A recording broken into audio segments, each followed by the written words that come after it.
Olá, sejam muito bem-vindos.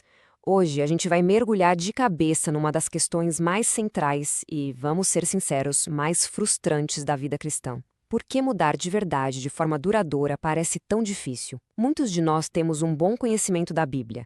A gente vai à igreja, lê as Escrituras, ouve pregações, participa de estudos, e mesmo assim, na hora do vamos ver, nas tensões do dia a dia, nos conflitos em casa, na luta contra aquele pecado que parece que não nos larga, a sensação é de que a gente não sai do lugar.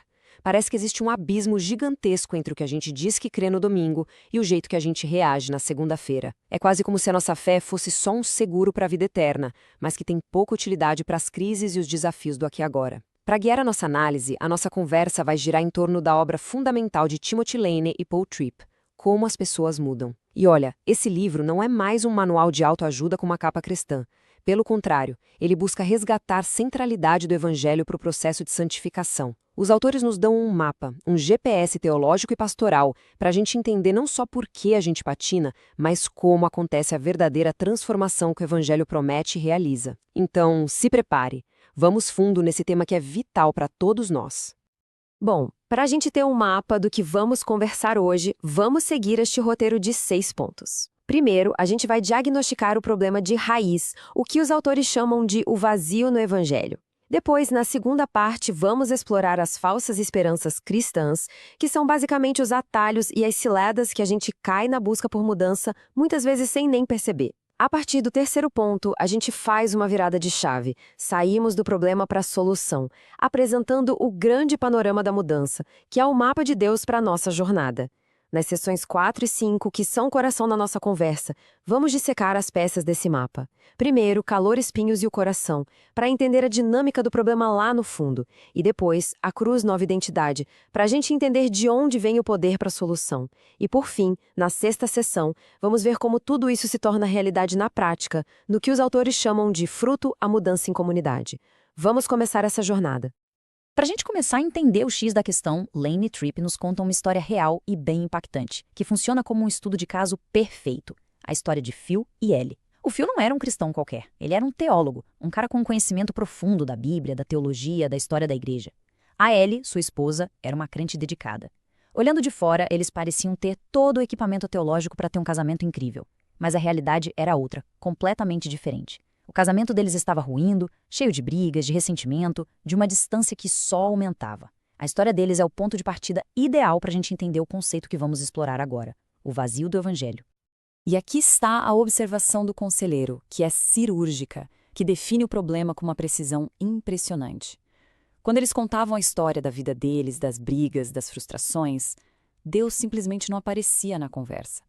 A narrativa deles era, na prática, ateísta. A teologia do Phil estava na estante, na cabeça dele, mas não estava no meio da crise do casamento, não guiava as reações dele, não moldava as palavras dele. Isso, exatamente isso, é o vazio do Evangelho. É essa incapacidade crônica de conectar as verdades gigantescas da nossa salvação, o que Cristo fez lá e então, na cruz, com as realidades bagunçadas, dolorosas e frustrantes do aqui e agora. É como ter um mapa do tesouro que garante a vida eterna, mas que não serve para nada na hora de navegar no trânsito caótico da segunda-feira de manhã. A fé vira algo para o futuro, para a eternidade, mas perde a sua relevância e o seu poder para os desafios do presente. E esse vazio, olha, ele não é inofensivo. Ele é um vácuo que suga a vida cristã e produz, segundo os autores, 3 tipos perigosos de cegueira espiritual. A primeira é a cegueira de identidade. A gente esquece que a nossa identidade principal não é marido frustrado, mãe exausta, profissional ansioso ou estudante sob pressão. A nossa identidade número 1 é filho amado de Deus em Cristo. Quando a gente não vive a partir daí, a gente busca inevitavelmente outras coisas para nos dar valor, como sucesso, conhecimento teológico, a aprovação dos outros. A segunda é a cegueira sobre o pecado interior.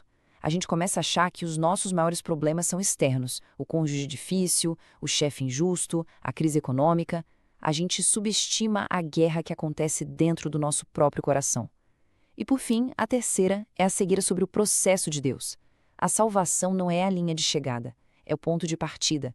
Deus está trabalhando num processo contínuo e às vezes doloroso de nos fazer mais parecidos com Jesus. E ele vai usar as dificuldades da vida, o calor, para fazer esse trabalho, mesmo que isso atrapalhe a nossa felicidade passageira. Então, para a gente resumir esta primeira e fundamental sessão, o problema central que impede a mudança não é falta de informação, mas essa desconexão entre a fé que a gente professa e a vida que a gente vive. Esse vazio do evangelho nos deixa cegos, cegos para quem a gente realmente é em Cristo, o que nos leva a uma busca maluca por identidade em outros lugares, cegos para a verdadeira fonte dos nossos problemas, que não está lá fora, mas aqui dentro, no nosso coração. E cegos para o trabalho paciente e sábio que Deus está fazendo em nós. E um vácuo a gente sabe, né? Ele nunca fica vazio por muito tempo. Ele implora para ser preenchido, o que nos leva direto para a nossa próxima sessão. Os autores usam uma analogia genial para ilustrar o que acontece quando o evangelho fica de lado na nossa vida. Eles comparam esse vazio a um quartinho da bagunça, sabe? Aquele que todo mundo tem em casa. Não importa quantas vezes a gente arrume, com o tempo ele sempre acaba cheio de tralha de novo. O vazio espiritual na nossa vida funciona do mesmo jeito. Ele não fica vazio, a gente preenche. E o perigo é que a gente preenche com coisas que parecem muito cristãos, muito espirituais por fora, mas que na verdade são só substitutos, são placebos, que no fim das contas não resolvem nada. E aqui estão os 5 principais ismos ou externalismos que a gente usa para tapar esse buraco. Vê se algum deles soa familiar. Primeiro, o formalismo, do Jim, que está em todas as atividades da igreja, é diácono, canta no louvor, vai em todas as reuniões, mas a vida pessoal e familiar dele não é transformada pela graça. Depois, o legalismo, da Sally, que segue uma lista de regras à risca, mas cujo coração está cheio de orgulho e julgamento. Tem também o misticismo, da Christine, que vive correndo atrás da próxima experiência espiritual arrebatadora, do próximo arrepio, mas não cresce em paciência e mansidão. O ativismo, da Shirley, que luta com paixão contra os problemas do mundo, mas ignora a batalha contra o mal dentro dela mesma. E, por fim, o psicologismo, da Jean, que usa a Bíblia como uma ferramenta de autoajuda, mas nunca chega na cura real que vem do arrependimento e da cruz. O ponto crucial é que todas essas coisas são boas. O problema é quando elas viram o fim, e não o meio para um relacionamento mais profundo com Cristo. Elas viram ídolos. Mas a pergunta de $1 milhão é: por que a gente cai nisso tão fácil? Os autores apontam 3 motivos bem profundos. Primeiro, essas coisas alimentam a nossa justiça própria. É muito mais confortável para o nosso ego achar que a gente só precisa de um ajustezinho no comportamento, em vez de admitir a verdade humilhante de que somos pecadores desesperados e precisamos de resgate diário. Segundo, elas se aproveitam da nossa mania de culpar o que é externo. É sempre mais fácil achar que o problema está lá fora, no mundo, na cultura, nos outros, do que aqui dentro, no nosso coração. É mais fácil lutar contra um problema social do que contra a cobiça no próprio coração. E terceiro, elas reforçam a nossa independência. A gente odeia admitir fraqueza e dependência. Esses ismos nos deixam com a ilusão de que estamos no controle da nossa própria mudança. Em resumo, quando o evangelho do aqui e agora fica de escanteio, um vácuo perigoso se forma. E para preencher esse vácuo, a gente corre para atividades externas que parecem piedosas, mas que são falsas esperanças. O problema é que esses substitutos são atraentes justamente porque eles alimentam o nosso orgulho, a nossa mania de culpar os outros e o nosso desejo de sermos independentes. Eles nos dão uma sensação de controle, mas, no fim das contas, falham miseravelmente. Por quê? Porque eles nunca tratam a raiz de todos os nossos problemas, que, como a Bíblia não cansa de dizer, é sempre e unicamente o coração. E esse diagnóstico nos prepara para a grande virada, do problema para a solução. Ok, já que a gente diagnosticou o vazio do evangelho e as falsas esperanças que tentam preenchê-lo, agora, com muito alívio, a gente pode se voltar para a solução. A grande notícia do evangelho é que não estamos perdidos no escuro. Deus, na sua graça, nos deu um mapa, um grande panorama para a nossa jornada de transformação. O modelo que Lene e Tripp apresentam e que vamos ver agora foi desenvolvido por David Powlison, e ele nos ajuda a entender como Deus usa tudo o que acontece na nossa vida para nos moldar à imagem de Jesus. Antes de olhar para o caminho, a gente precisa saber para onde estamos indo, certo? E o destino final, como o Apocalipse descreve de forma tão linda, é a comunhão perfeita e eterna com Deus. Um lugar onde não há mais choro nem dor. O fim da nossa jornada de mudança é sermos completamente parecidos com Cristo, vivendo em adoração perfeita. Ter esse destino em mente é fundamental, porque isso dá propósito e esperança para as lutas do dia a dia. Cada perrengue, cada dificuldade não é um desvio sem sentido, mas é parte da estrada que está nos levando para casa. E aqui está o mapa. Este diagrama simples, mas muito profundo, é o coração do livro e da nossa conversa hoje. Ele tem 4 partes conectadas. Tudo começa com o calor, que são todas as circunstâncias da vida, boas e ruins. Em resposta a esse calor, a gente pode produzir espinhos, que são as nossas reações ruins, raiva, medo, amargura. A alternativa, o único caminho para a mudança de verdade, é passar pela cruz. A cruz não é só um evento do passado, mas a realidade presente que nos dá uma nova identidade e um novo poder. E a partir desse poder que vem da cruz, a gente finalmente consegue produzir fruto, que são as respostas boas: amor, alegria, paz, paciência. O fluxo da vida cristã, então, é aprender a sair do calor, passar pela cruz e chegar no fruto, em vez de reagir automaticamente com espinhos. Então, o resumo desta sessão é que a vida cristã não é um caos. Existe um mapa, uma estrutura e um destino glorioso. Deus está usando ativamente as circunstâncias da nossa vida, o calor, como uma oficina para a nossa santificação. O nosso desafio diário é reconhecer que essas situações são o campo de batalha, onde a gente escolhe entre as respostas do nosso velho coração, os espinhos, e as novas respostas que só são possíveis por causa da cruz e que produzem o fruto. Agora vamos mergulhar em cada uma dessas partes para entender essa dinâmica em detalhes. Vamos começar com a primeira parte, o calor. E aqui tem um ponto fundamental. Calor não é só coisa ruim, não. Uma promoção no trabalho é calor, o nascimento de um filho é calor, receber um elogio é calor. Por quê? Porque tanto as bênçãos quanto as dificuldades testam o nosso coração. O sofrimento revela onde a gente busca segurança. A prosperidade revela onde a gente coloca a nossa confiança e alegria.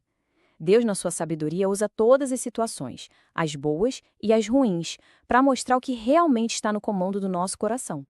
Este slide mostra perfeitamente a encruzilhada que a gente enfrenta em toda situação de calor. As circunstâncias nos pressionam.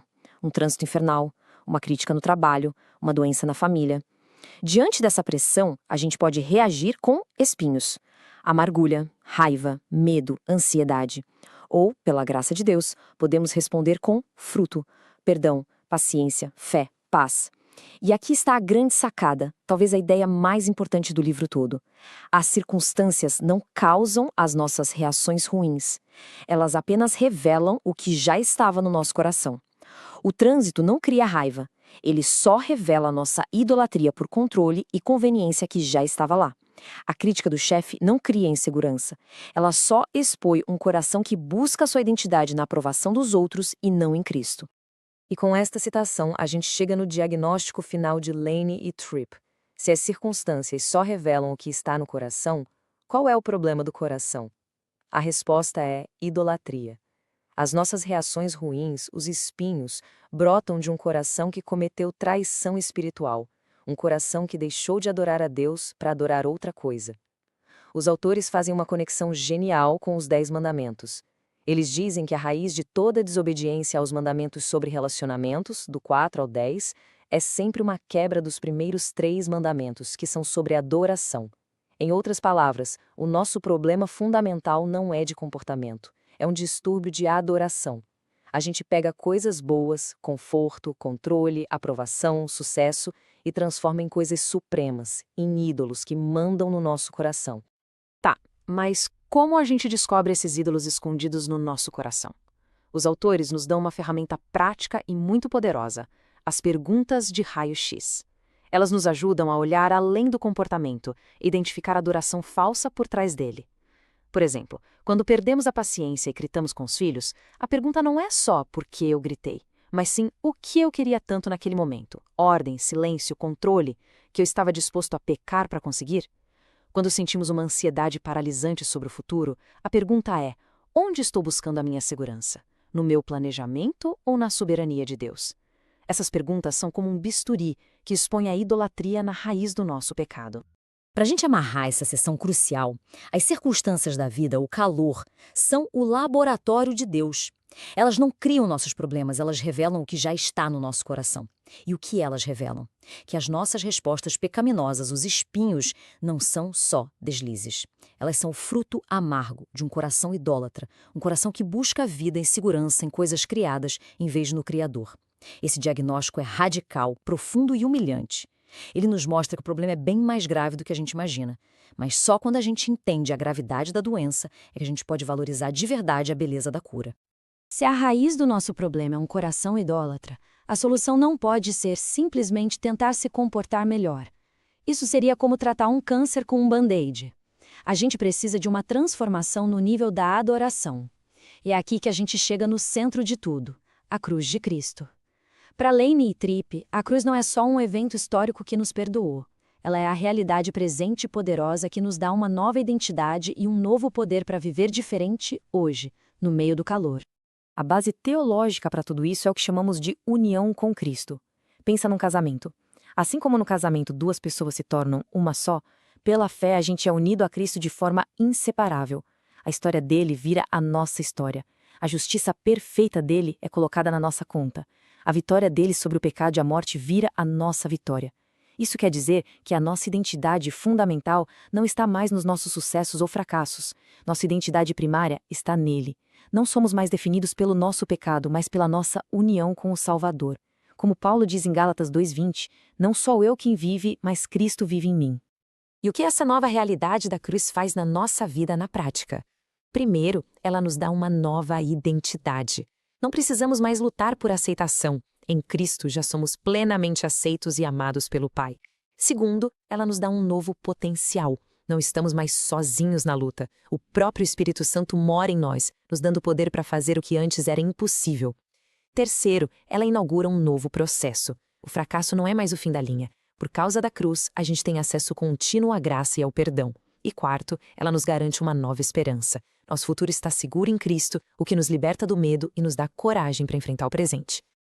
Então, como isso funciona no meio do furacão do dia a dia? Os autores propõem um ciclo prático de 3 passos. Primeiro, reconhecer. Quando você produz um espinho, uma explosão de raiva, uma onda de ansiedade, pare e use as perguntas de raio-x para identificar a idolatria por trás. Eu agi assim porque estava adorando o ídolo do controle? Segundo, arrepender-se. E é um arrependimento que vai além de um foi mal. É confessar a Deus não só o comportamento errado, mas a adoração falsa que o motivou. É dizer, Pai, me perdoa por buscar segurança no controle em vez de em Ti. Terceiro, crer e viver. Isso significa reafirmar pela fé a verdade da sua identidade em Cristo. Eu não preciso controlar tudo, porque Tu és soberano e eu sou Teu filho. Pela força do Teu Espírito, eu posso agora agir com paciência. Esse é o ritmo da santificação. Reconhecer, arrepender, crer. Resumindo essa sessão vital, a cruz é um motor da mudança cristã. Ela faz muito mais do que perdoar nosso passado. Ela redefine nosso presente e garante nosso futuro. Pela nossa união com Cristo, recebemos uma nova identidade e um novo poder. O processo de mudança, portanto, não é sobre se esforçar mais, é sobre crer mais fundo. É sobre aplicar diariamente a realidade da cruz ao nosso coração idólatra, trocando a adoração a ídolos pela adoração grata a Deus, o que, como consequência, troca os espinhos do pecado pelo fruto do Espírito.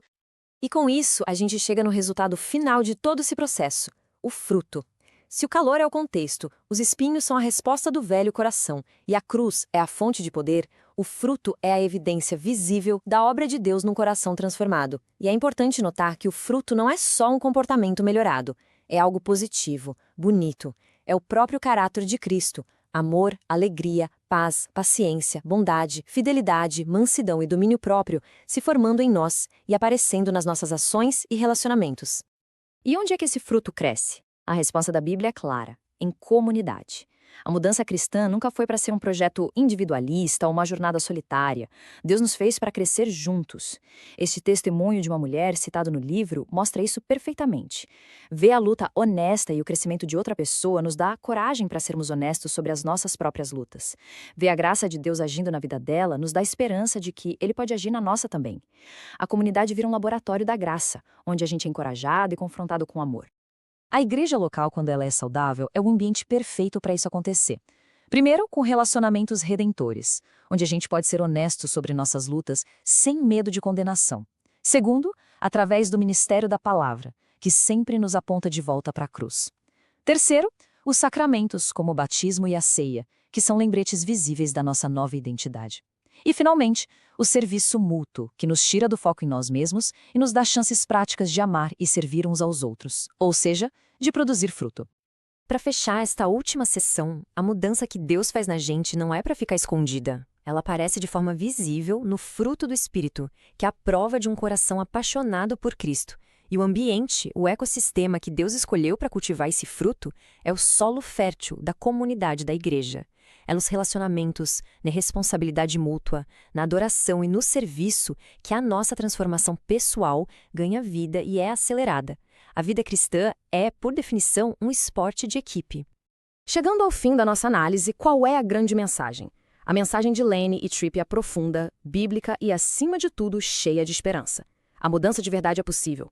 Não por uma fórmula mágica ou por mais esforço, mas por uma aplicação diária e profunda do Evangelho na nossa vida. A mudança não é um evento, é uma jornada. É um processo diário de reconhecer os ídolos do nosso coração, nos arrependermos e crermos de novo a cada manhã em quem nós somos em Cristo. O chamado do Evangelho não é para a gente se esforçar mais para podar os espinhos, mas para se aprofundar cada vez mais nas raízes da cruz, de onde brota a verdadeira vida e o verdadeiro fruto. E para fechar, fica uma pergunta para a gente levar para a vida. Pense no calor específico que está presente na sua vida agora. Uma pressão nos estudos, um conflito em casa, uma incerteza sobre o futuro. Diante disso, qual história está sendo contada no seu coração? É a história dos seus ídolos, que mente para você dizendo: eu preciso de controle para estar seguro, eu preciso de aprovação para ter valor? Ou é a história verdadeira e libertadora do Evangelho, que declara: eu estou seguro porque sou filho de um Deus soberano, eu tenho valor infinito porque fui comprado pelo sangue de Cristo? A resposta que damos a essa pergunta a cada momento determina se vamos produzir espinhos ou fruto. E a maravilhosa graça de Deus nos convida, a todo instante, a nos arrependermos das histórias falsas e a crermos, mais uma vez, na melhor e única história verdadeira. Muito obrigado por nos acompanhar nesta jornada de aprendizado